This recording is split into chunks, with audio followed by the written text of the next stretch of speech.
All right, well, I'll start anyway. Good evening, everyone. Welcome. I'd like to particularly welcome community representatives to this forum, as this event is really all about people in the community and community. And I would also like to welcome colleagues from the energy practitioner community and Monash University colleagues and international visitors and friends. My name is Ariel Liebman. I'm the director of the Monash Energy Institute, and I'm in the Department of Data Science and AI at Monash's Faculty of Information Technology. And so firstly, I'd like to acknowledge that we are on the land of the Wurundjeri and Bunurong people of the Kulin Nation, the traditional owners and custodians of the land where we are holding this event today. And I'd also like to acknowledge the Bunurong people, who are the traditional owners and custodians of the land where the Monash Energy Institute is headquartered on the Monash University Clayton campus. I pay my respects to their elders past, present, emerging, and recognise that sovereignty over those lands was never ceded. So a little bit about the Monash Energy Institute, which is sponsoring this event, and some of the people who are working on it are part of the Institute team. And so the work that Yolande Strengers and her team, very broad team, and I won't name them all, you'll meet them a little bit later. The work they'll be discussing that they've been doing is crucial to the Australian community and our Energy Institute's mission. So what is our Institute mission? We are a transdisciplinary faculty-founded and funded institute, and our mission is to secure the transition towards a future consistent with a 1.5-degree climate trajectory, which is something around the net zero grid by 2035 and a net zero economy by 2040. That's a stretch target. And that is to be done through interdisciplinary, people-centric research into affordable, clean energy solutions with Monash's community, industry, and government partners. So, as I said, this project is critical to that mission. So together with three very committed partner organisations from the energy sector, the project team have worked to address a major oversight in the sector governance frameworks that many have raised over the years. That is, that the actual experience and perspective of real consumers, i.e. people, is somewhat different to the technocratic perspective of engineers and regulatory economists sometimes assume. This has led to energy sector reform failures, in my view, in Australia that are now well acknowledged, such as retail price competition dysfunction and many others. A couple of insights from the project resonate particularly with my personal research work, e.g. in the modelling of things like virtual power plants, there is an assumption that consumers will just go ahead and fully automate their energy use and be maximally flexible to support the grid. I think this assumption intuitively to anybody who actually thinks of them as a consumer is quite obvious that it's a little bit flawed. So these and other insights are crucial also, as these are and similar assumptions that have been long-term energy investment planning that informs the location and timing in Australia of over $100 billion of future assets that will be deployed to get us to net zero. Then that has to be done sufficiently quickly to avoid the worst types of runaway climate change. And this is relevant to the energy transition and investment planning around the world. So policymakers should ensure that people's actual preferences and activities are reflected in all market frameworks. What's at stake is no less than the long-term well-being of human beings across the planet over the next 50 to 100 years. So no pressure. So that's really pretty much all I want to say about the Institute and by way of introduction. I just want to let people know that this is being recorded as well, and it'll be made available later for the public, including the questions. So if there are concerns about that, please let Bianca know afterwards. The format of the event is a 20-minute presentation from the team, from the research team, and then a panel discussion. Roving mics for questions will be available, and then we'll be looking to finish up around 7 for canapes and drinks, and we invite you, no, we insist you stick around to have a chat with the research team. So please help me welcome Yolande Strengers to introduce the rest of her team. So thank you.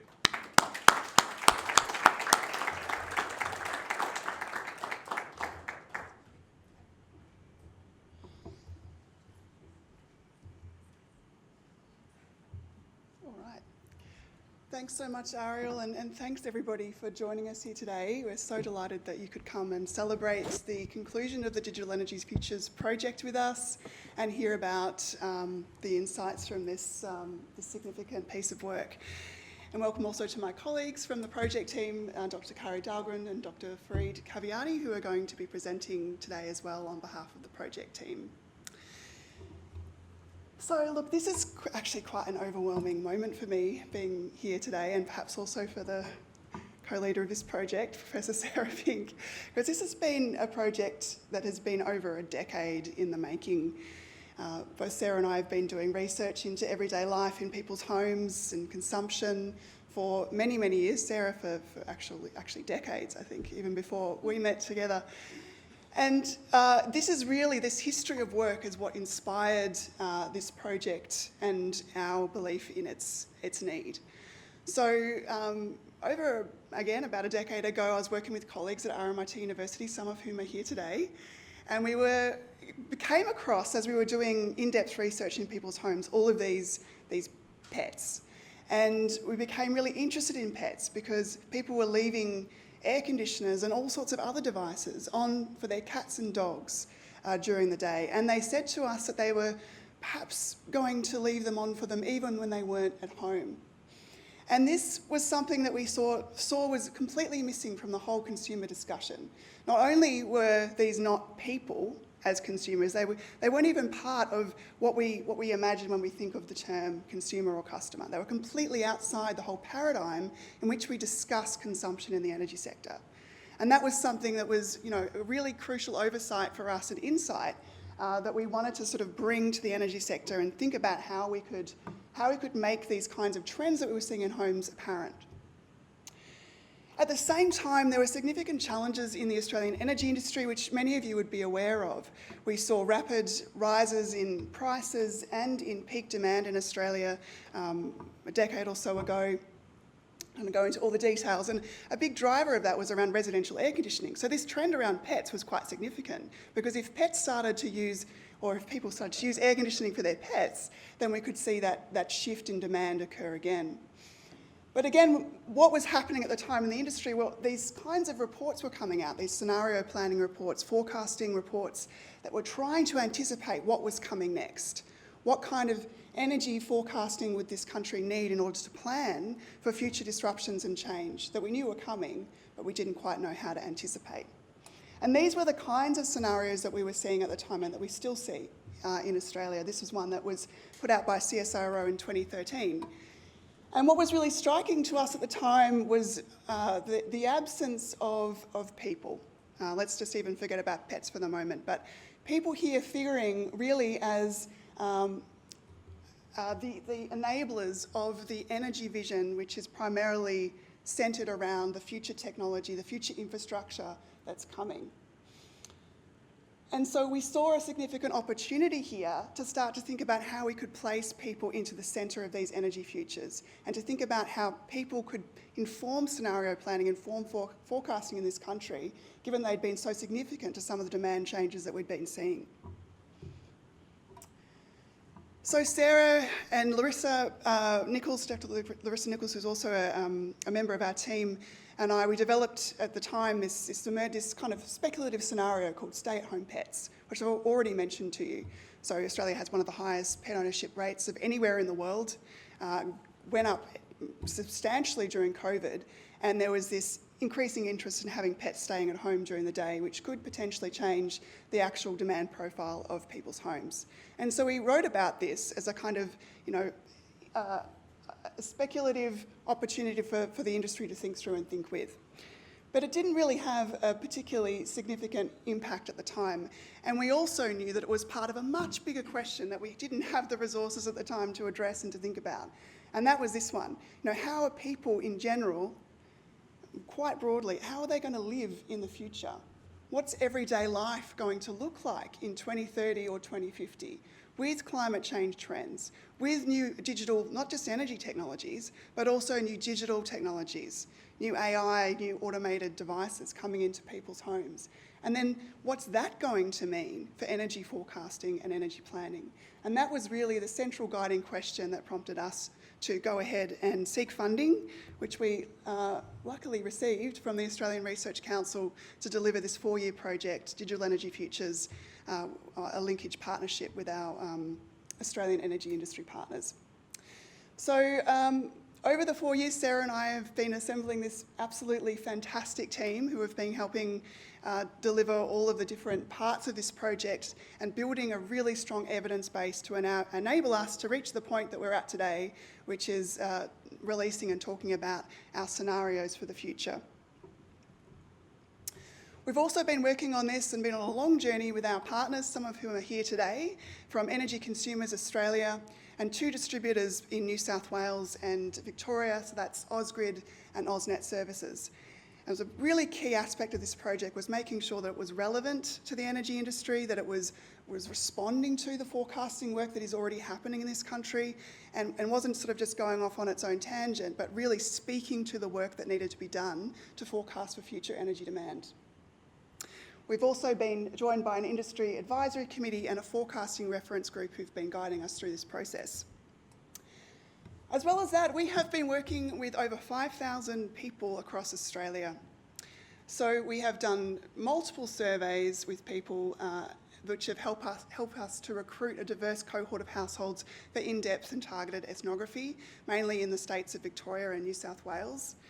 And you'll hear a bit more about the stages of the research in a minute, but we've been using virtual methods, which we adapted during the COVID pandemic, as well as face-to-face methods. We've been doing tours, we've been doing activities, we've been doing workshops. So we've really kind of tackled this issue from multiple different perspectives in order to build the evidence base that we've been using in our scenarios. So these are the 6 stages of the project, and they were designed with the intention to produce and create a forecasting methodology for the energy sector that's grounded in the social sciences, which is not something that we're aware of anyone else having done before. So we really wanted to use this evidence base to ground people in the scenarios for everyday life. So I'm going to briefly whiz through these stages before I hand over to my colleagues to talk you through the scenario process itself in more detail. So in stage 1, we started with a review of what the industry thinks the future looks like. And not just the energy industry, but we looked also at digital technology reports as well. And we tried to put those in conversation with each other. So what kinds of automation is anticipated, not just for energy, but for home life more broadly. And we put that in conversation in these comic strip scenarios, which told kind of a grounded in everyday life story about what it might look like to have new automated technology and new energy technology, and what do these industries anticipate people will use that for. So this is industry visions here. Then we took those scenarios, as well as a bunch of other methods, to our 72 households for in-depth research in stage 2. We visited them online and also in person during this stage of the research.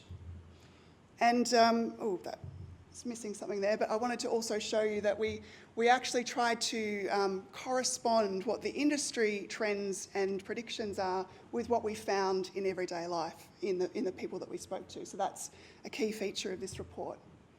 And from that stage, Sarah Pink also directed a documentary film called Digital Energy Futures, produced as well by our colleague Jenny Lee. In stage 3, we took the trends that we identified in stage 2 to our partner Energy Consumer Australia, who were developing a new survey at the time, and they surveyed thousands of Australians across the country in a representative survey to test some of our trends, to see how they actually translated to a broader sample, to see if they held true, once we took them out to the country. And we've run that survey, or they've run that survey, in 2 years consecutively, 2021 and 22. In stage 4, we took all the findings of the research and we said, well, what does this mean for demand management? For those who don't know that term, it's sort of opportunities to manage demand in people's homes, and that can be through technology or through prices or through other incentives and opportunities. And we said, well, what are the opportunities here to intervene in some of these trends that are occurring? And how could the industry potentially use this research right now to deliver some opportunities to do that. In stage 5, we had a stronger future-focused piece of work where we did 10-week workshops across Australia, in New South Wales and Victoria, using some really targeted design methods, which Hannah Korsmeyer developed from our team.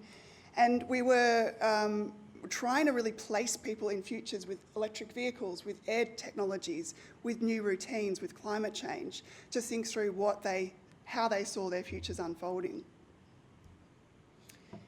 And through that research, we were able to develop both foresights, but also these foresighting concepts, which are essentially reframings of the assumptions and the framings that are used in energy scenarios about how people are going to engage with energy futures.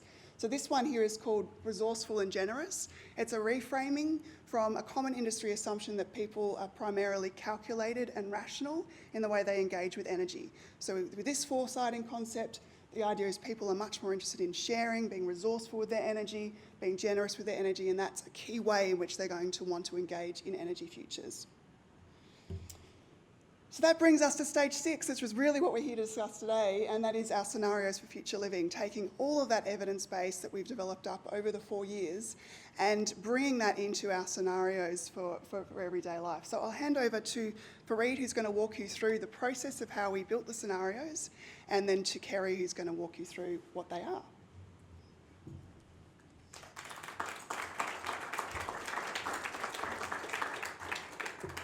Hi, thanks so much, Yolande. My name is Fareed Kaviani. I'm a research fellow on the project. So I'm going to, as Yolande said, walk you through the stages that we... There we go. Is that right? Yep. The scenario building phases, which can briefly be described as 4 phases. So the first phase was to analyse industry reports and the scenarios that were in the reports. So we looked at 14 reports and 46 industry scenarios, and the scenarios were scenarios that had some type of consideration for people and their role in the future. The second phase was to break down those futures, to really see how industry conceptualised people and their future and the type of inputs and assumptions that they used to build these futures that then came to define the outcomes of the scenarios. And then the third phase was to reframe some of those assumptions that we found in those industry concepts, as Yolande mentioned, using our foresighting concepts to try to bring those into the future grounded in evidence from people discussing their futures and thinking about their futures.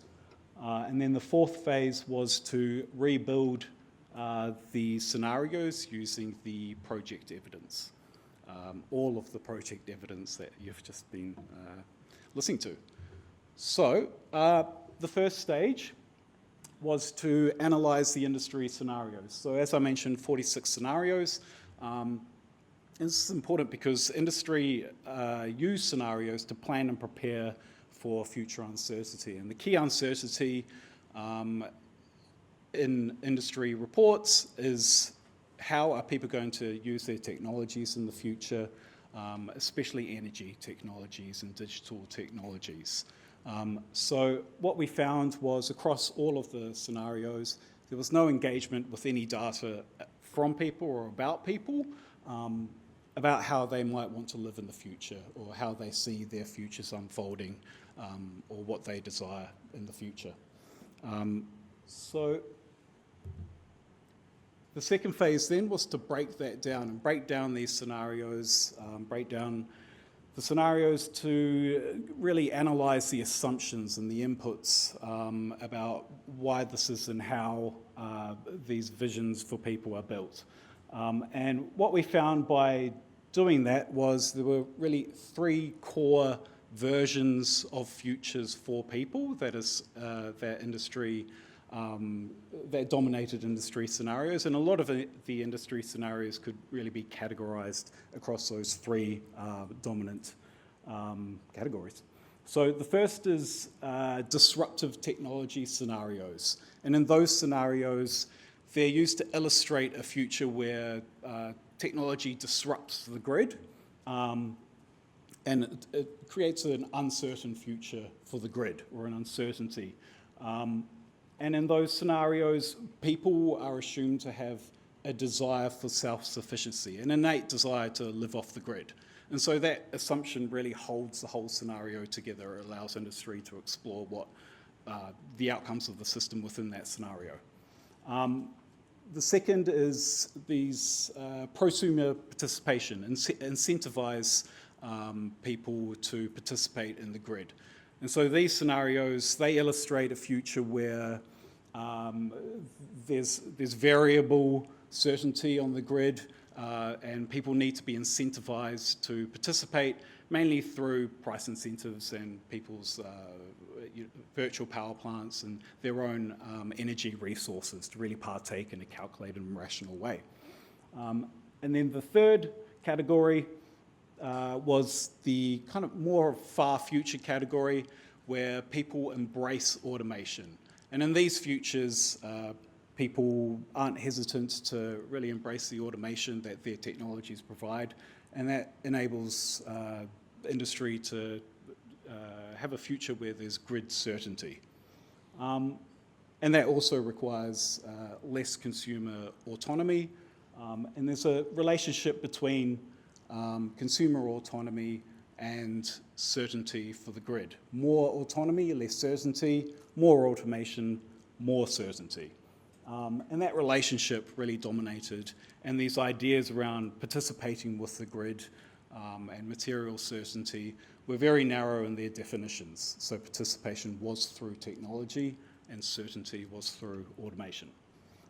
So as you see, a linear system-led approach to understanding people in the future. So the third phase was to reframe those industry understandings of people using our foresighting concepts. So as Yolande mentioned, we had the from calculating rational to resourceful and generous, but we had 14 in total. So the industry understanding of set and forget was quite dominant and held together that far future where people would embrace automated technologies. And we reframed it from our findings that people are more interested in being notified about their energy and what's going on. And same with from off the grid to with the grid, people are more interested to remain connected, and there's a certain level of desire to have that as a backup or a certainty for their own kind of futures. So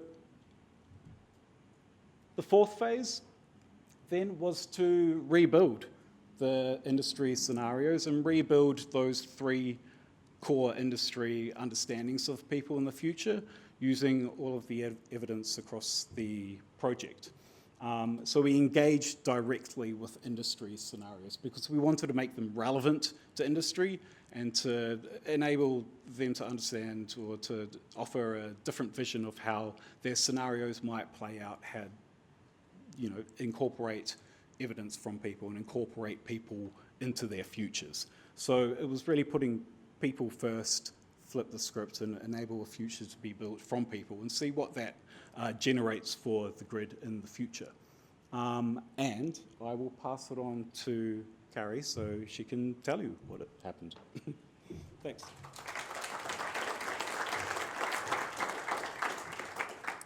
So I get the pleasure of introducing you to our scenarios. So we have 4 scenarios. 2 of them are set in 2030, and 2 of them are set in 2050. So the first scenario is called Creature Comforts. So this scenario is really responding to what Fareed was saying, where we have highly disruptive energy technologies in the industry vision. But for us and from our research, the findings are that it's much more likely to be consumer electronics that are highly disruptive. So in this scenario, we have a situation in which, in a cost of living crisis, people actually invest more in their homes instead of going out. So we have a high uptake in consumer electronics, in smart home technologies, but those smart home technologies aren't set to respond to energy needs, right? They're set to respond to increase the convenience and comfort in a home. So one of the ways that we then want to illustrate this and bring the scenario to life is through various household stories that we crafted. from our evidence findings, and we all have kind of real people who we encountered in the research who kind of inspired these characters. So this household is the Johnson family, and they are a wealthy, high-tech family with very busy lives. They have lots of technology in the house. They have a swimming pool. It's lots of screens and gadgets. And they have an electric vehicle, but they don't use any smart charging for that electric vehicle because they prefer the convenience of just being able to plug it in when they come home, and they're willing to absorb the extra cost of that. Then we have Jinyi and her cat Mimi. They are apartment renters in the inner city. She works as an aged care worker, so doesn't have much money, and as a result has to rent kind of subpar accommodation. So even though she really wishes she could reduce her energy use, because of the problems with her accommodation, including black mold, she has to run a dehumidifier all the time. In the increasing hot days, she has to run the air conditioning for her cat.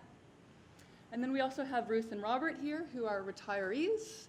And they've recently downsized into a kind of new build home, and it has all of the latest gadgets. It's got these great smart appliances and solar panels that are all hooked up to work together. But they have no idea how it works.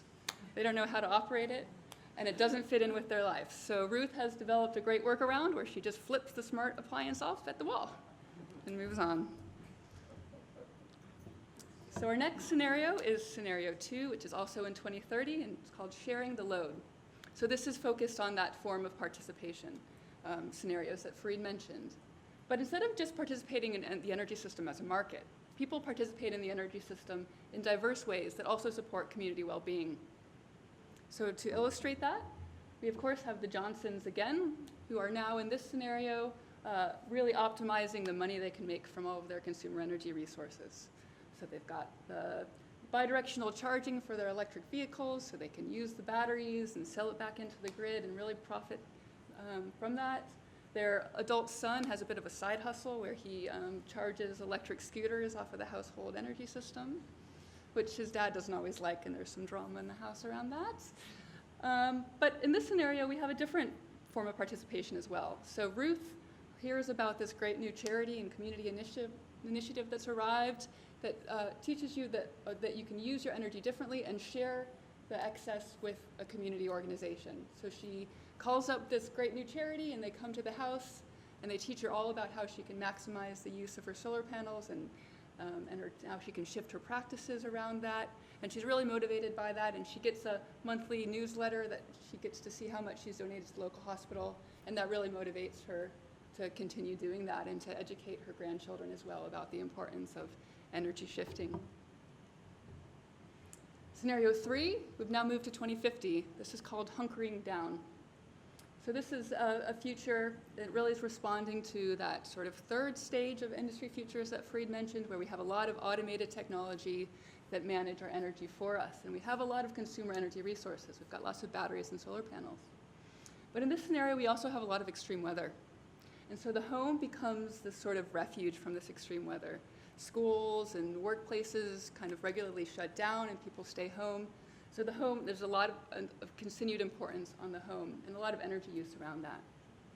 But because of these extreme weather events and all of this consumer energy resources, people also insist on having an override option. So although the system is set up with expecting a lot of smart charging, a lot of participation in virtual power plants, in practice what happens is in advance of an extreme weather event, everyone charges up their batteries to be prepared. So it's created this new challenge for the grid called an override peak. And it means that households like the Johnsons, so it's now their son who's a father himself in 2050, they're able to kind of weather these extreme weather events and continue to rely on lots of these great automated technologies.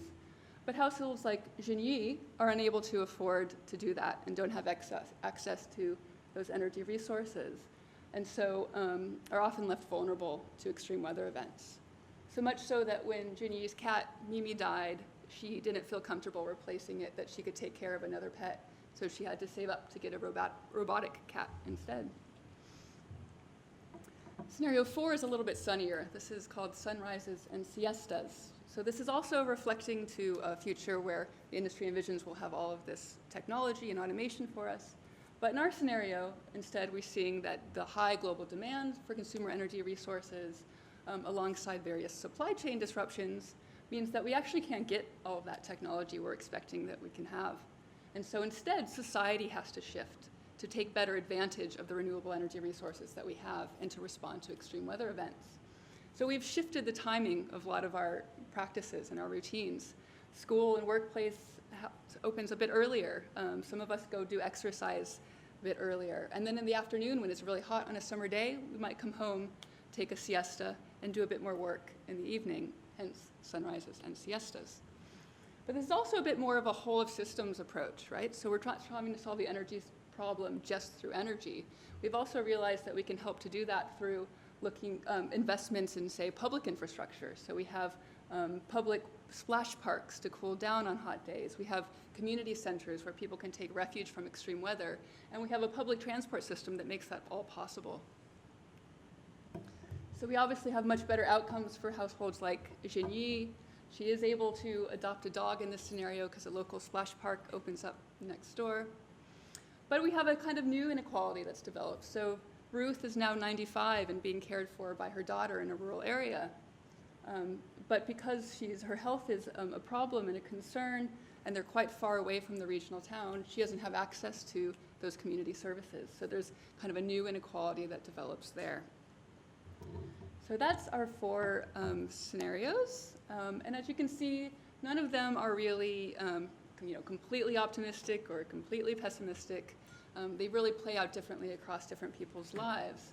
And therefore, there's a lot of room for intervening into those scenarios to create outcomes that are better and outcomes that are guided by our vision for the energy system, which is an energy system grounded in the everyday lives of the people that it serves, which supports desirable, plausible, and equitable futures that have social science knowledge at its core.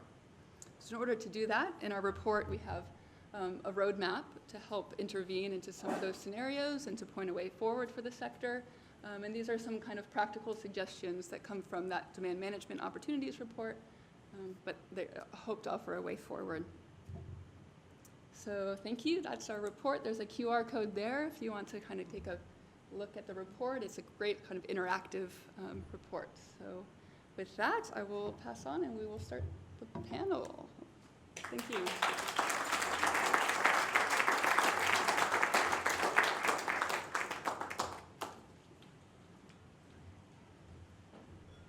Thank you very much, guys. That was, I've read the report. It's much more enjoyable listening to somebody else talk about it rather than reading it.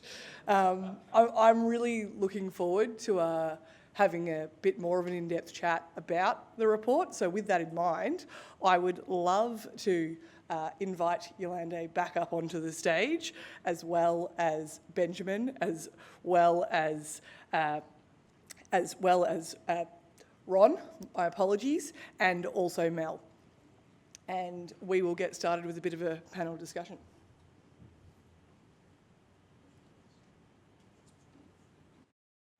So can everyone hear me just fine? We're looking good. Awesome. So for those of you that aren't familiar, I'm just going to familiarise you with this, I'm not going to lie, stellar panel of people much smarter than me, though hopefully as excitable. So on the far end, we've got the absolutely wonderful Ron Ben David, who is, in my opinion, probably one of those old school Australian energy nerds, because he pointed out to me the other day, that's a positive thing here. He pointed out to me the other day that he was involved in the Garno review. So for those of you playing at home, that is like the cornerstone of Australia's climate policy, and of course energy is key to that. Ron is a legend within the Monash Business School and also the Monash Sustainable Development Institute. To Ron's left, we have Mel, and Mel is another really smart human being, an Australian that has left our shores for a good long whack and has most recently spent about a decade working for Intel, where she basically brought in their best ESG policy and left them in a really good place where they were actually looking at Scope 3 emissions and wanting to do something about it, and also thinking beyond just emissions and looking at things like circular economy. And to Mel's left, we have another super smart person who is not working at one, not two, but 3 universities. So, you know, if you ever want to feel not that great about yourself, don't hang out with this guy because he's super duper smart. So we've got a really good panel here of people that have very diverse perspectives. And last but not least, the wonderful Yolande, who has indeed led this research with a great team around her. And what I think would be really great to do is, obviously I've avoided giving you the stock standard bios, so we can just get straight into it. And I'm keen to hear from all of you what your perspectives are. For those of you that don't know me, my name's Holly Taylor. I lead the projects division at the Energy Efficiency Council and am really keen to be working with partners like Monash University, like Energy Consumers Australia, to make sure that energy efficiency is at the heart of this future energy system. But with that in mind, Ron, what are your thoughts about the research and the impacts of the research, and what got you most excited when you were looking through the scenarios? Well, Holly, you've completely rattled me by calling me an old guard energy nerd. I didn't say that. I said you were a complete legend. It's the last thing. But anyway, look, first of all, I just want to congratulate Yolande and the team for the report, and also thanking you for the invitation to participate this evening. But actually, most of all, I want to thank you for describing some of the possible energy futures in human terms, not in terms of markets and technologies and price signals and all of that stuff. Now, as Yolande and Kari wrote in the conversation a week or two ago, how consumers engage in the energy system is far more nuanced than merely responding to energy prices. That's their wording. But you wouldn't know that in the world I occupy, which is all about regulatory design. In that world, it's all about creating markets, cost-reflective price signals, promoting efficient investment, enabling price-responsive consumers, and the like. Inconvenient problems like inequality, inequity, injustice, well, they're problems, but they're problems for somebody else to fix. Now, that's not to suggest energy regulators don't care about consumers. They do care. And as Kerry Connor, who I think was supposed to be on the panel but isn't here, from ECA would have told you, that all the regulatory bodies, all the market bodies out there, they're all very keen to talk about consumers. And you'll hear the heads of these organisations making statements like, consumers need to feel confident that Australia's transitioning energy market is working for them. Or, we can't accept the growing divide as we transition to net zero. But when you look behind those statements, when you look at the actual activity underway in those regulatory bodies, what you find is something quite different to what you might expect given those statements. On the one hand, there's a great deal of focus on the need to promote innovation in new products and new services, creating new markets, helping markets to generate price signals, and allowing price signals to promote efficient investment and responsive consumers. Every day you'll see more discussion about microgrids, community batteries, virtual power plants, peer-to-peer trading, vehicle-to-grid enablement, and so on. And of course, some of that is built into the scenarios. At the same time, there's lots of talk about the need for better informed consumers, better educated consumers, consumer-centred market design, empowering consumers, getting consumers to participate in the energy market, and improving the consumer experience. So the first set of ambitions is broadly about all the stuff that needs to happen in the energy transition. The second set of ambitions is about getting consumers to be a part in it. Now, all those ambitions are fine, but here's the question. Where do the two sets of ambitions meet? Stuff happening, consumers being part of it. Where do those two sets of things happen? where do we, as consumers, engage with the stuff? Well, remember, energy is delivered via a market, and we, consumers, engage in markets at the point of contract. We become part of a market when we contract with one or more service providers for the supply, sale, storage, purchase, or management of our energy.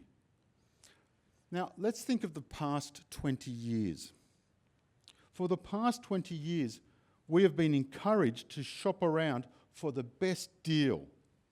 Regulators, and I was one for 10 years, regulators and policymakers, and without a hint of irony, even the industry lobby group, all of them encourage us to shop around for the best deal. We know, but we know for a fact that many people find the market incomprehensible. We know for a fact that many people just give up looking for a better deal.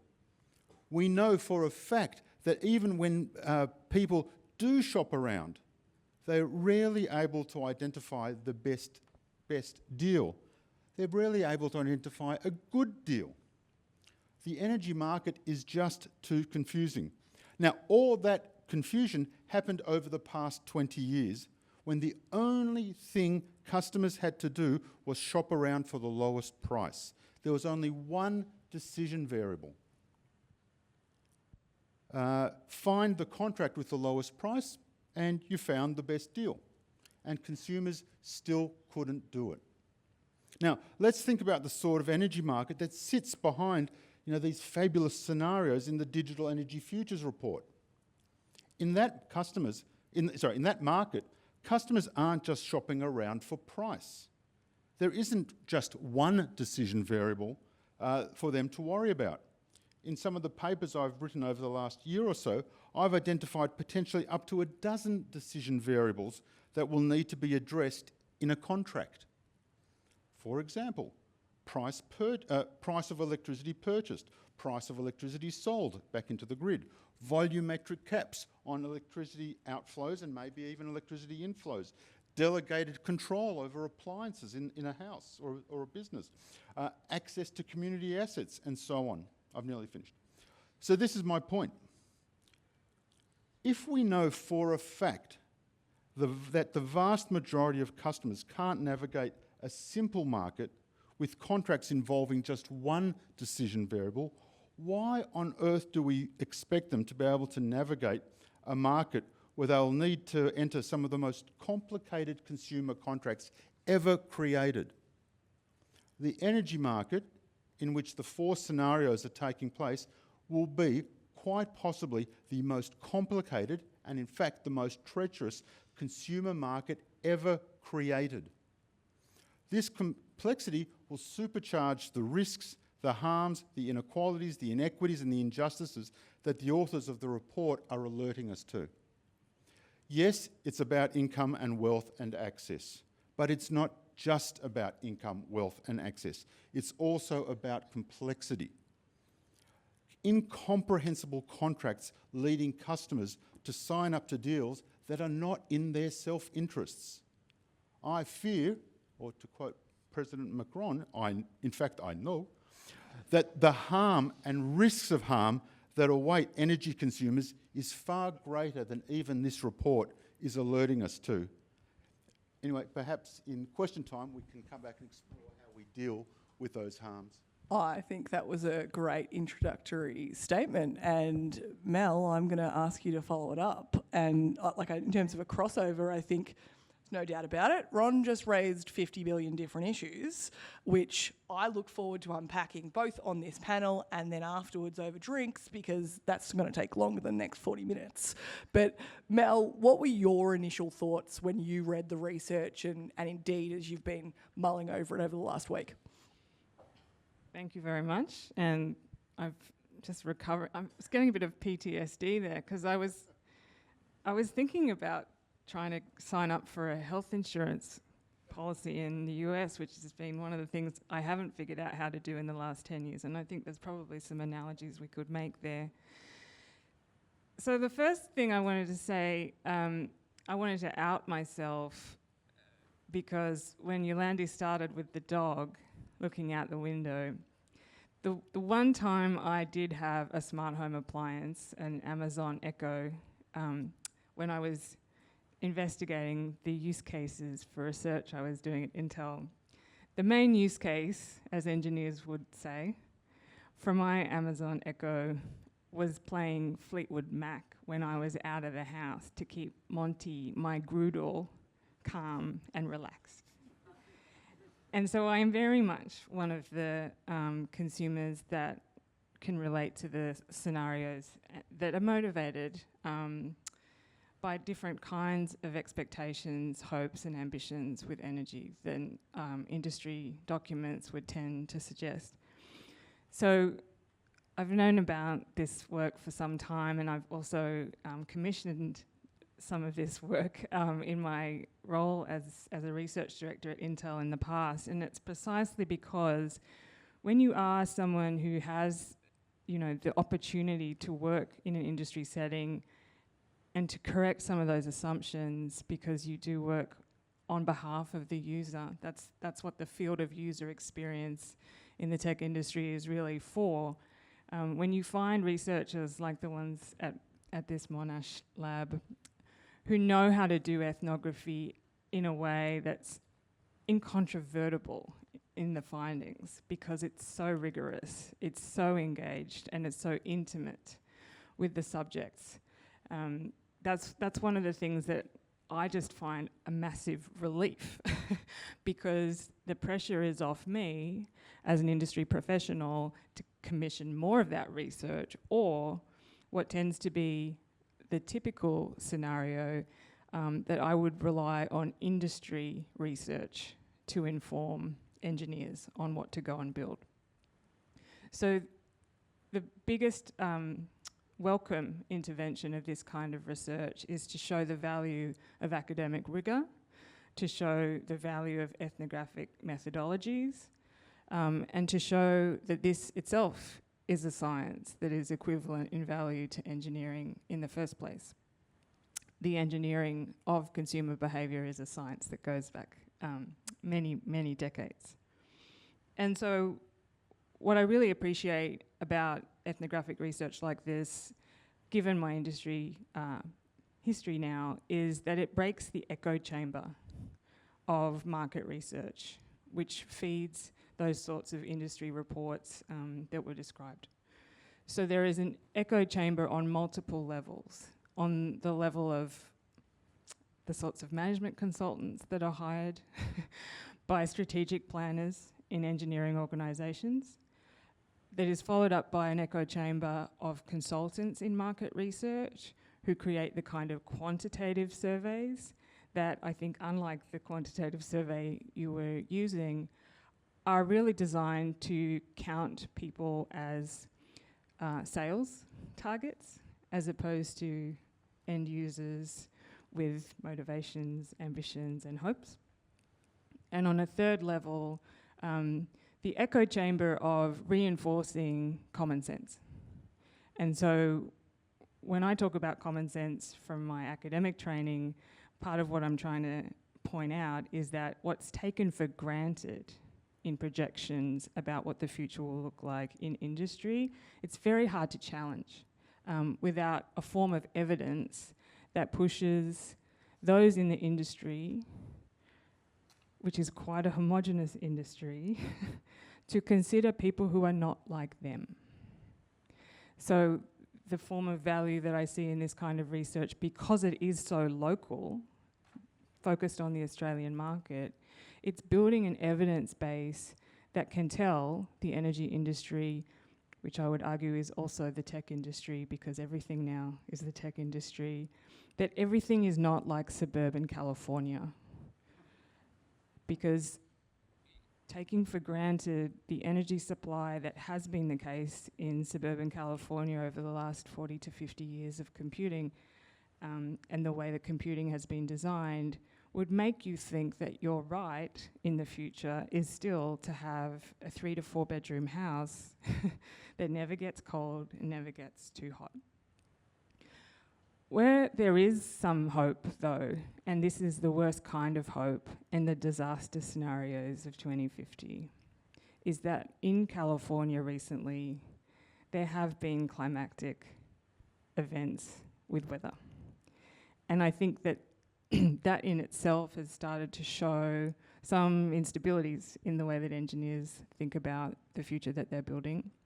Because unlike that desktop computer that we saw in one of the scenarios, which I think was the only inaccuracy I saw in the scenarios, desktop computers are done.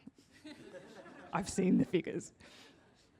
But the energy supply that led engineering, both software engineering and hardware engineering, to assume infinite resources, to optimize for power and performance, and to not have to think about things like product durability through extreme weather fluctuations or through interrupted grids. Those assumptions, that common sense, is now starting to be challenged by the weather events themselves. And so the folks on my team who were starting this Scope 3 emissions measurement framework were largely motivated by the fact that they couldn't go bike riding in the last few summers and needed to go to Hawaii to get out of California because it was just too hard for them to engage in everyday leisure pursuits, right? So I think, that's just a little flavour of where I see the value of this work intervening in some of those common sense and taken for granted assumptions about how engineers work. The other thing I think we might want to talk about too is just to echo the idea of complexity. What is the kind of literacy we're assuming of end users in these scenarios in future? Because I do think that one of the concerns that I see, given the energy footprint of IT, is that we're in a difficult situation right now if we expect that ordinary consumers are going to learn from the tech companies what the energy demands and needs are of the products they're selling. And that's looking at it from a material point of view of like, how many devices do you have in the home and how many materials, metals, and precious resources are going into them in a physical form, but also that idea that there would be an infinite supply of energy, renewable or not, and I think that's what I saw firsthand in the tech industry very recently, is that what counts as net zero tends to be so dependent on the idea of renewable energy that can only be bought by very large companies at scale, that there's a really big open question about how individual consumers and citizens will be able to make some of those choices for themselves without dependencies on those large companies. I'll just leave it there, I think. I think that was a really good way to wrap it up, like the differences between big businesses' choices and consumers' choices, and indeed what this research means for broadening our perception of what consumers' choices are.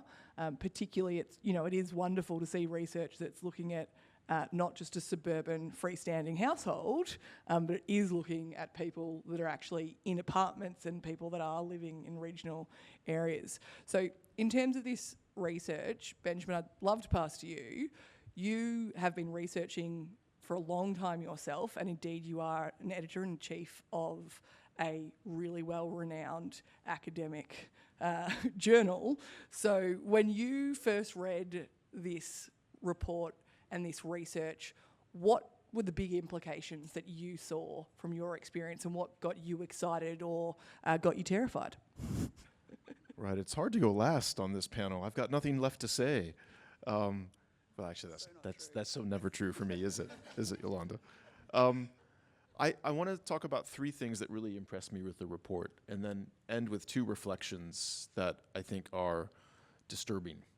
But the first thing is, coming from the UK and the US, an editor-in-chief of a journal and all that, is I think just the real value of a report like this that really is world-leading. I mean, it's at the cutting edge of research in terms of its research design. It has such good mixed methods, multiplicity of evidence, industry input, surveys, ethnography with households, and then really good co-creation within the research team to create these scenarios. I mean, this is at the forefront of research.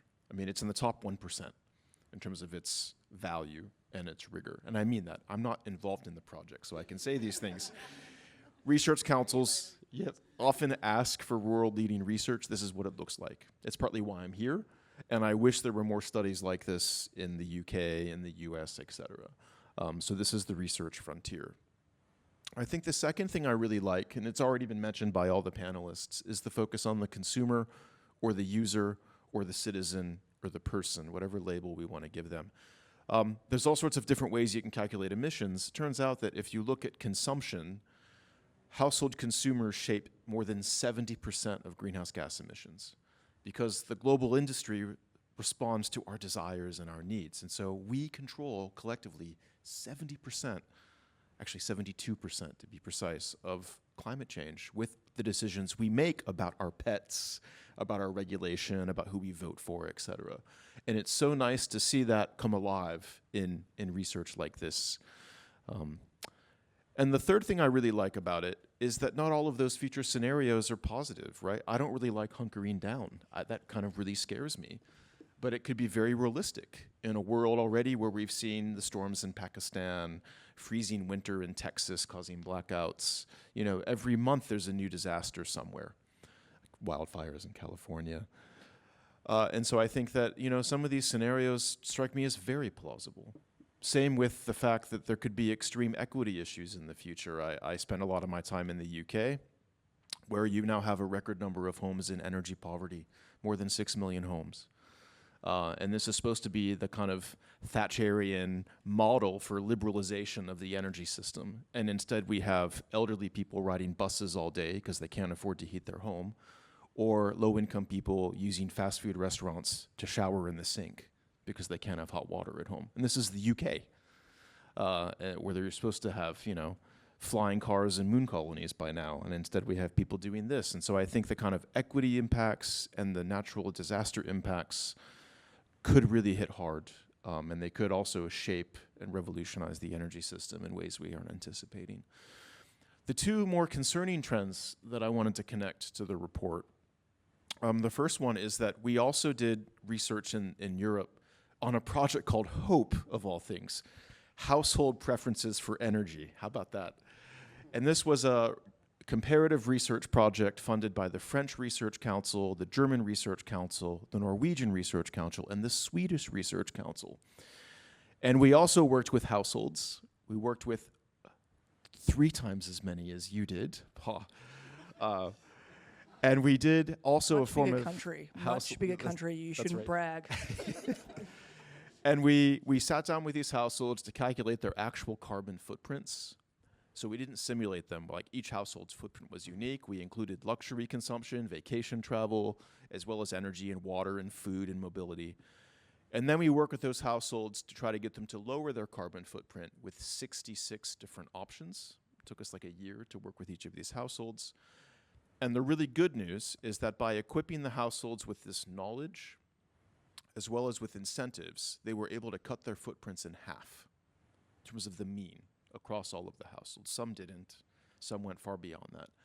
And that's really uplifting. It's like if you just give households the knowledge and the incentives, they'll cut half of their footprint. Hurrah! But So then- hope. Yeah, there's the hope. But then the downside is, what about the other half? What about the remaining footprint? No, they wouldn't budge. They want their vacations. They want their beef for dinner. They want to take, you know, a car to work, and they want to be able to commute, or they want to have children, or they want to have pets, or they want air conditioning. And so that's a really thick question of what do we do to force, coerce, nudge those consumers to go the other half, because the climate needs it. And it also underscores consumer empowerment will only get you half the way. You have to have other mechanisms or sticks to accommodate for that.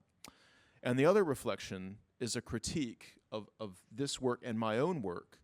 And that is, we also did a study with the Energy Systems Catapult Living Lab, where we looked at 100 homes for 4 years, and we looked at their heating practices.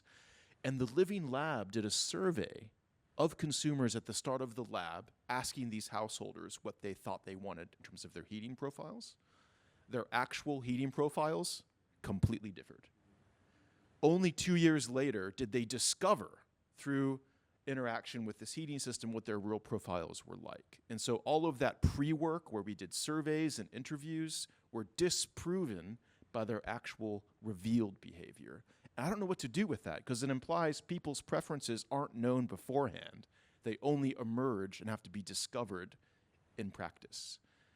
And that, I think, is a warning, because this research is outstanding, but it's only getting us a partial picture of how consumers operate. It may be true that the phenomenological experiences can only be discovered. And what do we do about that? This isn't supposed to be a depressing panel. It's supposed to be an exciting one, where the hope comes out. And I think, obviously keen to take questions from the floor, but before we do that, Yolande, I think it's a really good idea to ask you a question. I know when you first presented me the scenarios, I went, well, 2 of these seem way better than the other 2. And you said to me, no, there's pros and cons to both, and indeed Kari's just repeated that. But this idea that's just been discussed of going, oh, what could happen? And everyone's gone, well, there's some good things and there's some real big complexity, and we're only going to hit off. When you hit off half the people, when you look at these scenarios, from your perspective, why is it so important that we're starting a discussion to think about different ways in which consumers and human beings can behave, and designing our systems around that? Thanks, and thank you for all your responses. That was a lot to take in all at once. It was fantastic. I have to just respond to Benjamin quickly, though, about his critique. Because, Benjamin, that's the value of ethnography. It's not a survey. It's not a Q&A. It's like we went into people's homes. They showed us what they were doing. So, of course, it's not a perfect instrument, and we kind of walked out the door and they might have done a whole lot of stuff that we didn't see. But, it's quite, I think, different from asking someone, what do you do, to actually having them show you what they do. And then when you say, oh, and so when this other thing happens, how does that change? Oh, no, I never do that when this, because you're kind of in the moment with them. You're in the situation with them. So I think that you need to do more ethnography. I retract my critique. All the people from the symposium are applauding. We've stacked the room. Look, I think the value of the scenarios is to really provide a different idea of plausibility of the future. We all want the future to be wonderful and better than today. We all want to have the energy infrastructure we need built, to have people engage in a way that serves their lives and that they can understand, that's simple enough for them to engage in. But to do that, we have to get a realistic idea of what people themselves want from their lives, and that was really kind of at the heart of this research. So rather than making assumptions about how people are going to use automation in the future, going out and seeing how they use automated technologies now, asking them and placing them in futures where they can imagine how they might use automation, in scenarios where there is an extreme weather event, so that we can identify things like the override peak, which Kari talked about, and we can plan for that now, and we can think about how we could either intervene in some of these scenarios or help realise them if they are, better for some people or not as well. So I think that really was the purpose of the work. So I'm hoping that is to speak about hope. I do see them as quite optimistic in the sense that they provide an alternative way of thinking about the future that has such a valuable, productive opportunity here for the industry to learn from, and to just augment all the excellent planning and forecasting that's already happening in this country. Thanks for that. I can definitely say the optimism came through, but the other thing that came through for me was pragmatism. The 2050 scenarios weren't saying this is all going to be, roses and lollipops. It was saying we've got struggles. Like, there is many different things that we need to implement to be able to get to even the best case of the scenarios and the best cases within those scenarios. So really keen to take some questions from the floor. If anyone has questions from the floor, I'm picking on you, but if you don't, I'll keep asking questions. We'll go one right at the back, and then immediately after, can we take one at the front? Because I'll take two in one go. If you could please say who you are, Diane, and who you work for, that would be wonderful. It's Diane Kreil from Monash University. Thanks very much. Fantastic presentation of the report. And I've just got a question for Yolande. You mentioned that technology disrupts the grid, both off the grid and with the grid. And I wasn't quite sure whether you were being positive or negative with making that point. But if you wouldn't mind just sharing with us the two most pressing technology disruptors at the moment to the grid? I'm going to take another question straight away, but taking note, can we go up the front? So that was two most pressing technology disruptors, but go for it. Thanks, Holly. And without wanting to bring another dystopian element into all of this, I'd love to know what how Yolande and the team dealt with the issue of the disinformation campaign, culture wars elements to all of this. We saw it recently in the US, I think, with the already people are going to the barricades about the gas stoves. And do you think, from your experiences, that this is overplayed and over dramatized by the media, just picking out at the extremes, or do you think this has the real opportunity to disrupt the entire transition? I love that question because everyone can answer it. Let's kick off with the first one. Yolande, the two disruptors for you, and if anyone else has got thoughts, jump on in. Yeah, I think probably Melissa might have something to say about this one too, and maybe others as well. From our research, the two things that stand out are the changing ways that people are using air conditioning in this country, and also the emergence of electric vehicle charging. So I'll just say briefly about those two things. So with air conditioning, what we found was there's a changing focus in Australian households, a broadening away from just only focusing on comfort and heating and cooling towards increasingly thinking through and wanting air purification in the home, so wanting healthy, safe and comfortable air. And there's a lot of technological changes going on around that at the moment. There's just people buying standalone air purifiers. I'm sure we've all seen them or maybe have them in our homes, as well as a bunch of other types of air technologies. But the really critical point is when these technologies start getting integrated into air conditioning units and into whole of house systems. Because when that starts to happen, then the way people are going to use those systems also starts to shift and change. Away from Australia's very kind of intermittent use of air conditioning on very hot days to potentially using air conditioning for much longer periods of time, or during periods of bushfire smoke, periods of pandemic, periods of other kinds of allergens or asthma, inducing kind of things in the air that might make us want to kind of use those technologies. So I think that's a really significant one to look out for. And the other, what we did a lot of work on in the project was around electric vehicle charging and where that's anticipated to take place. So there's been a lot of other research I know happening in Australia around this, but we found that that's primarily going to be happening in the home, even when there's outside infrastructure, and that there's going to be quite a lot of work involved in getting that to happen in the middle of the day, because most people still want to charge their EVs overnight. So that's a huge potential disruptor coming into people's homes. I could say more about that, but there's lots and lots of information in our report about that, particularly the 4 sites for future living report. So I really encourage you to have a look at that if you're interested in the EV charging. I'm really liking that one of the disruptions is heating, ventilation and air conditioning. Bit of an energy efficiency spin, but the other one being electrification, which is really clear. From the rest of your perspectives of talking about disruption, and Mel, I'm going to pick on you first, and to Joe's point, also thinking about what's been happening in media. Is this a lot of hot air, or, is disruption a really big thing that we're going to have to really work with consumers to get them excited about moving from a gas stove to an induction stove? Oh God, I can't even get my brother to do it.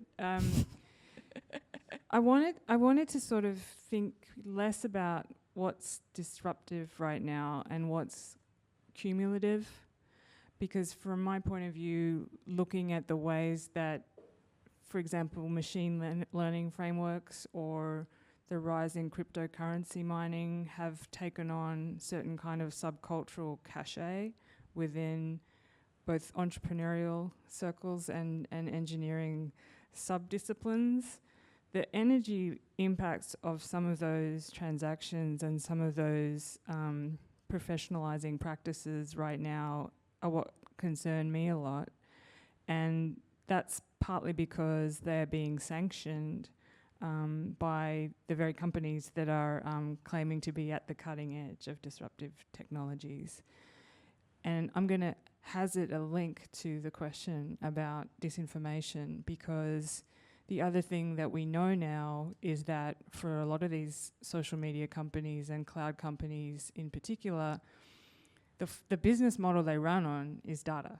So the business model is incentivizing consumers to use the products as much as possible, as often as possible, with the most passion as possible. And so why disinformation is so attractive is because it's running on principles that have been rewarding a certain kind of engagement. And it's not one kind of technology or one kind of platform that's running this way. But I think the platforms that have been so popular in recent years, from Facebook to Instagram to now TikTok, are all operating on this paradigm where the algorithm knows you so well that you don't realize that you've become addicted until it's too late. So what I mean by the cumulative impact of these technologies is they're running algorithms that we don't even realize are being catalysts for our behavior. And I think that the connection of all of those mobile phones running TikTok videos to data centers that are now having to be built in regions of the world that have better climate futures than ours. They're the kind of geopolitical questions that are raised by some of those cultural practices. Thanks, Mel. And I might, before I take some more questions from the floor, pick on Benjamin when you think, in a supportive way, of course, invite you to think about from disruption. Do you think of it in terms of what that means for tech, like we just initially discussed, or do you think of it more in terms of what it means for consumer behaviour? And what is the research demonstrating that you're involved in and indeed that you're editing? So it's a pretty bland answer. I mean, I would have said also that EVs are probably disruptive. We tend to think of it in technology terms. Solar photovoltaics, because they're becoming so low cost, is also probably disruptive. Now projections are that 40 or 50% of our energy supply by mid-century is solar PV. You can put them on buildings, you can distribute them anyway, you can centralize it or decentralize it. Coupled with storage could also be very disruptive. But I still think those futures are very passive. It's a future in which we consume electricity to power TikTok and other things.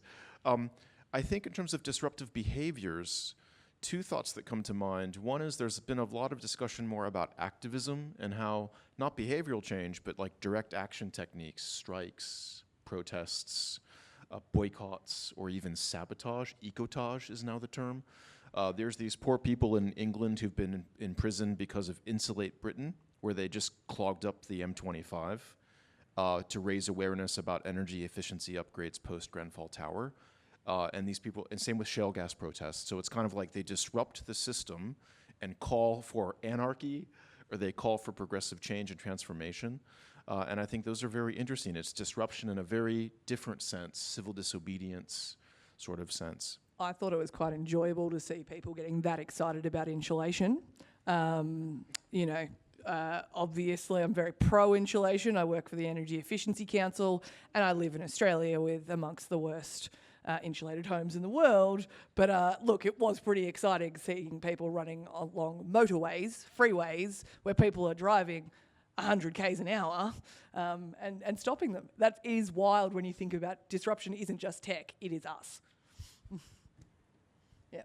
So going down the other end with a bit of a policy lens, Ron, what do you think of, or what do you think we need when it comes to disruption of our policy frameworks and settings to enable this massive transformation? And obviously I've asked you a really complex question, so do you think that we can be disruptive in policy making to enable the changes that we need? Oh boy. Well, I did media training a few years ago, and they taught me when you're doing media, answer the question you want them to ask. So I'm going to answer the question I wanted. Supportive. It's fine. Not offended at all. But I want to talk about this disinformation question. I'm not worried about disinformation. I'm worried about information. And I want to just tell you an anecdote, and then I'll explain why I'm thinking it.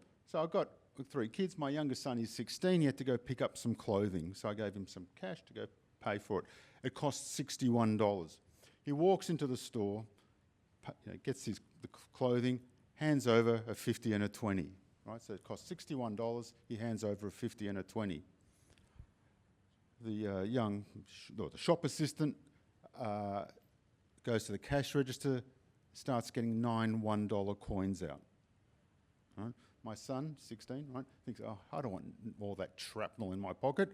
Looks in his wallet, he finds a $2 coin. So he gives the the shop assistant a $2 coin. She's completely flummoxed. Right? She's sitting there, she's trying to work out, what do I do? Like, she cannot work this out.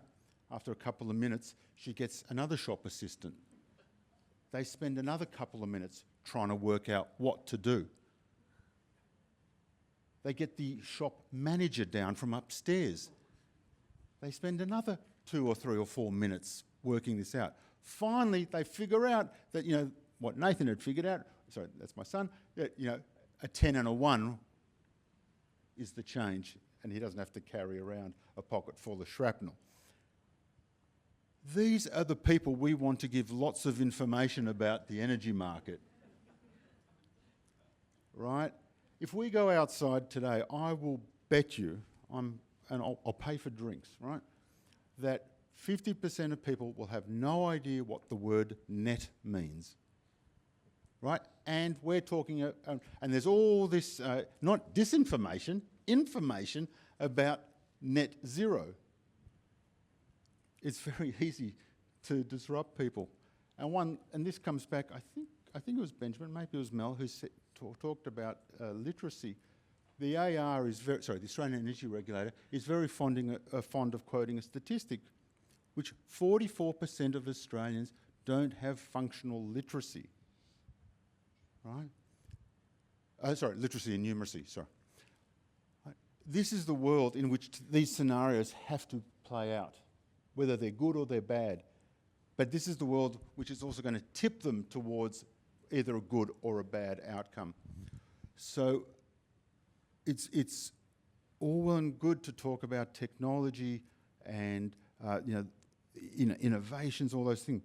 But remember the people, and that's why the approach of actually going there, sitting with real people, as opposed to representative agents, as we economists like to call them, is just so important. I think you somewhat answered my question as well, because you are talking about a disruption in policymakers' ideas of thinking that all consumers are rational human beings that have good literacy, good numeracy, will make smart decisions. You're saying, no, that's not the case. So if we want to plan for this, we need to disrupt our thinking around that and actually pay attention to the stats that say we're not as smart as we think we are. I'm keen to take a couple more questions from the floor before we get to drinks.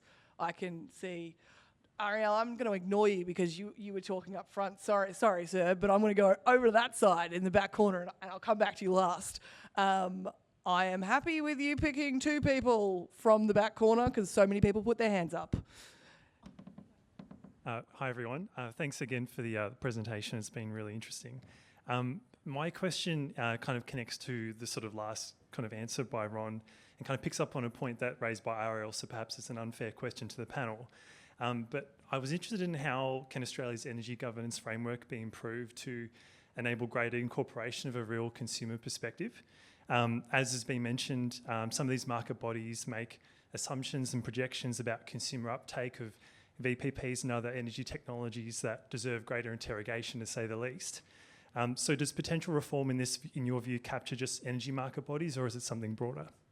Awesome. Before we answer that, let's go to another question. So we're going energy governance reform and making sure we're actually paying attention to human beings as part of that. Thanking you. And for you as well.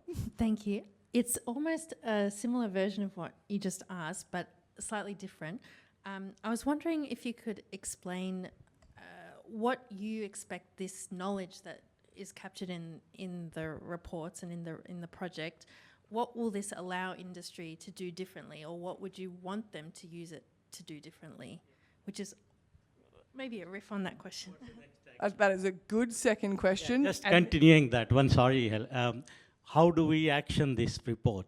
Take to that 2030 or 2050, how do we make this happen? This plausible and equitable futures. Cool. And I want to get that one final question from Ariel to answer. So we are going governance, what can industry do, and what can we all do for action? And Ariel, what is your final question? And I'll let you guys answer whichever one of the four you would like. Thanks, Holly. Funnily enough, it's pretty much related to the same three questions, and I wanted to, i.e., okay, we've outlined the problems we have. How do we maybe go about fixing them? But there's I'll add another layer to it. Is that the challenge here is I'll use the word mentality, not in a derogatory way. It's like the mindset of the whole regulatory policy, governance, government, socio-economic paradigm that we're all operating under and have been since probably Thatcher, which is this kind of infection of our minds of that trickle-down economics effectively works. So I think it feels like we might need to change that, right, to change the mindset of all the regulators. Otherwise we can tell them till we're blue in the face that they need to take into account consumers, but they go, we are taking into account, they'll respond to our price signals. So maybe we actually need an ethnography of that set of people first to figure out why the hell they think what they think, and then we might do something. Sorry, that was a bit...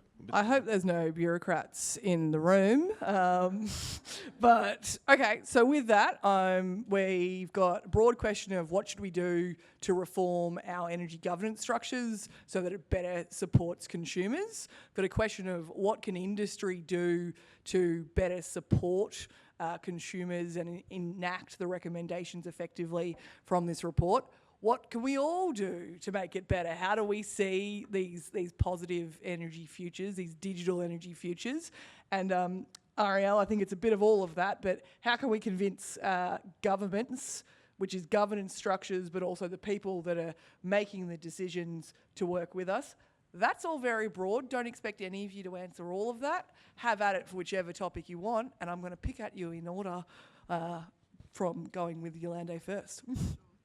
Thanks for that. Well, I'll just answer the question about the report itself and how we see that as translating into action.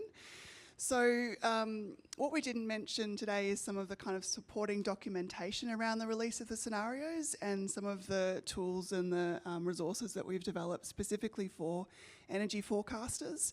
So Fareed in particular and Rex have been working tirelessly on a very large data set which looks and provides quantitative large-scale data sets that support the trends that we identified across the research. So any forecaster who thinks a trend might be relevant to their own distribution network, for instance, could go to that resource, could look for one of the large data sets that we've identified that can help them to model and track that trend, and could potentially bring that into their own scenario building, their own forecasting processes and approach. So that's something that we developed in collaboration with our partner Ausgrid, and something that in the process of helping them with their forecasting as well. So that's an example of, so we've tried to create, not just kind of give everyone a bunch of overwhelming findings, insights, foresights. We've tried to provide clear visions about what this might look like through the scenarios, and then a stack of resources to kind of think about how do you put this into action.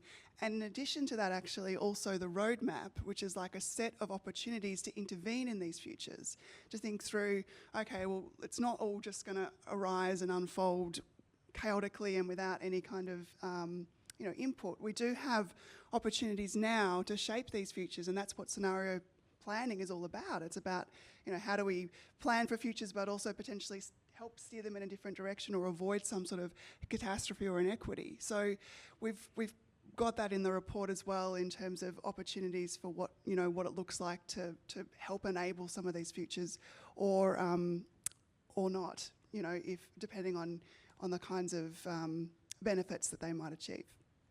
Awesome, thanks Yolande. Benjamin, any thoughts on any of those broad topics, from governance to industry action to us? Just two. The first is the importance of reductions in demand and efficiency. And so I think, the IPCC report from last year estimates that by mid-century, we could see a 50 to 70% reduction in consumption with no meaningful changes in our lifestyles. And so there's so much waste and profligate consumption there. And there are mechanisms, like in Vermont, they have an energy efficiency utility whose job it is to save kilowatt hours and do negative. Great governance structure. Yeah. So why don't we have that here? Because otherwise energy companies just want to sell you more energy, right? They're going to get paid, especially if it's peak prices and all of that. And the second thing is, I think, the importance of phase-out policies. So we start to restrict things. And so Boston is already considering a ban on gas boilers. They're trying to incentivize heat pumps. London and Paris are banning cars in the city center. So there are things that governments can do to stop consumers from adopting unhealthy technology at the same time they incentivize better technology. Thanking you kindly, Benjamin. Mel, what are your final thoughts about that broad swath of ideas?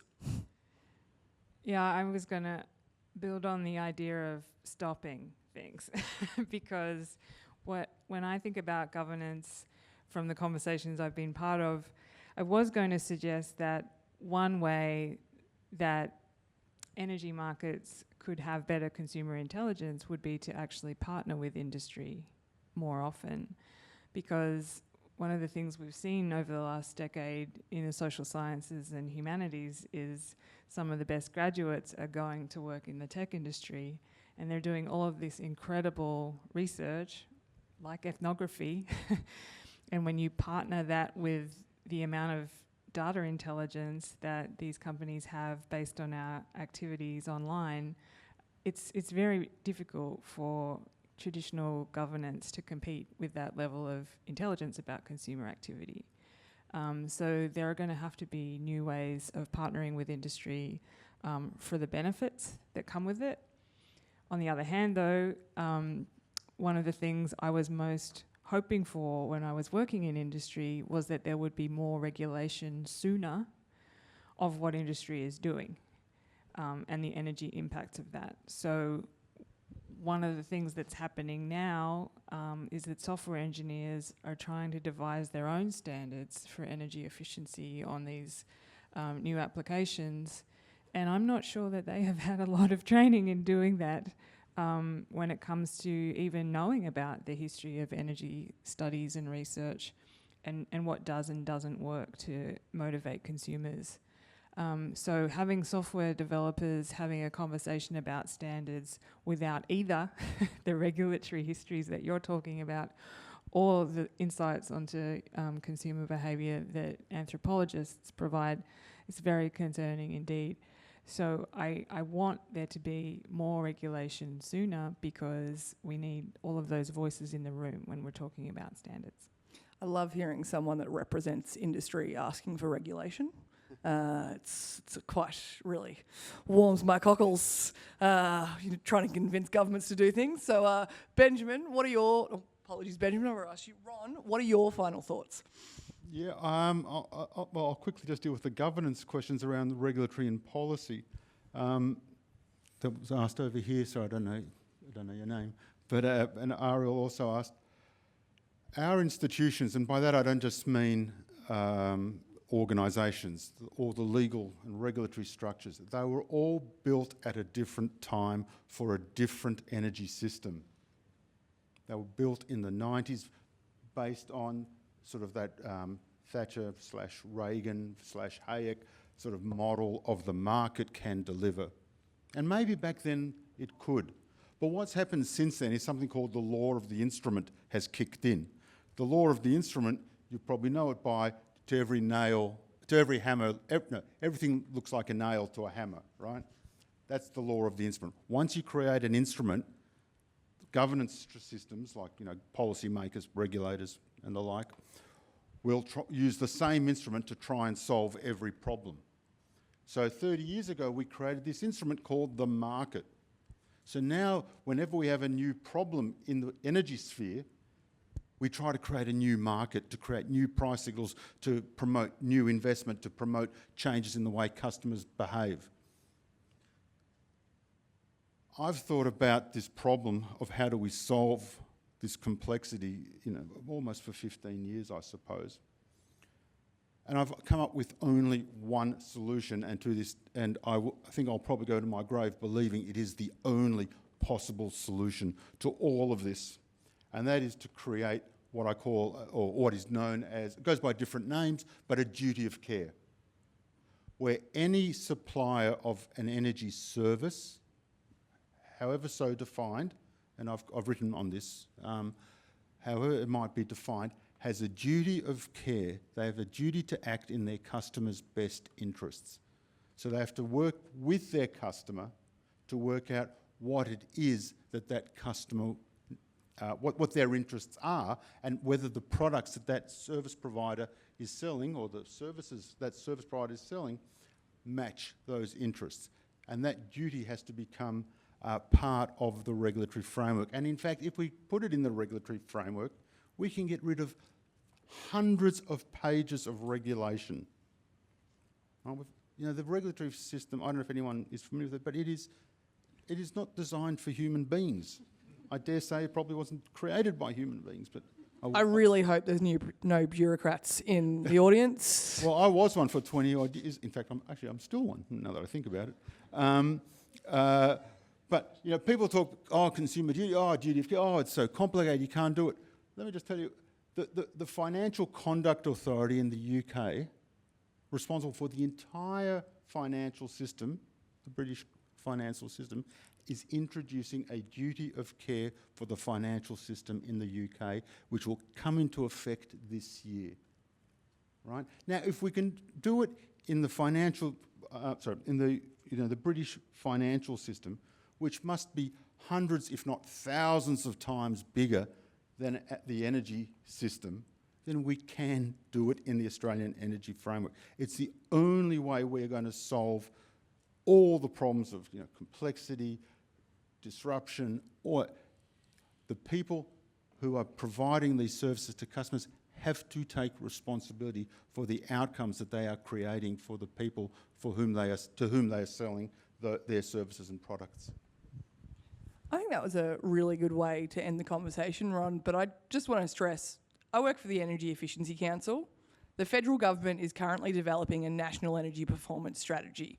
If you want to see governance structures put in that actually think about consumers, if you want to see ways that enable this research to interact with industry, if you want to see solutions, there is a window right now, and whilst the formal consultation, the initial consultation has closed, there's an email address. You can talk to these people. You can talk to the Energy Efficiency Council and a bunch of other industry associations. We are calling that team in the Commonwealth Department every week. We are telling them they need to put in governance structures. They need to put the consumers first. They need to look at research like this that exists and actually get those solutions. And I know this sounds silly that I'm leaning on this as a strategy, but the Australian government and indeed the states and territories have not done a good job of thinking about the demand side when they're thinking about our energy transition and net zero transformation. And if we want to put consumers at the front and centre of this transformation, we do need to think about the demand side. So when thinking about governance, when thinking about how do we engage industry, we need a national strategy, and now's the time to call for it. So would encourage all of you to, talk to me, talk directly to the feds, do whatever you want to do. Indeed, talk to these really smart people that, for those of us in Australia, do engage with the government. But Benjamin, if you want to talk to them, that's great. So noting that I'm keeping everyone away from a well-earned drink after listening to us for an hour and a half, I want to give a big thanks to Ron, to Mel, to Benjamin, to Yolande, to the team for the research, to Monash University for organising all of this, and indeed to all of you for coming along and listening and hopefully talking to people about this fantastic research. And I look forward to working with you to try and make this all a reality moving forward. Thanks, everyone.